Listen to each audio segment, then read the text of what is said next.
পাবে, আবারও একটা ট্রিবিউট পাবে, চিতা।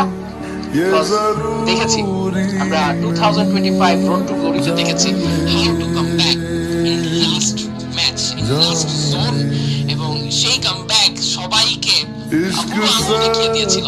সেই প্লেয়ার টাচ নেই, বাট হ্যাঁ, আমরা যতবার রোড টু গ্লোরিতে যুক্ত হবো, যতবার টুর্নামেন্টগুলোতে যুক্ত হবো, আমরা ডেডিকেট মেনশন করতে চাই চিতাকে, আমরা মেনশন করতে চাই আমাদের আউটস্ট্যান্ডিং অ্যাথলিটদেরকে যারা স্মরণীয় করে রেখেছে এই ফ্রি ফায়ারকে বাংলাদেশে।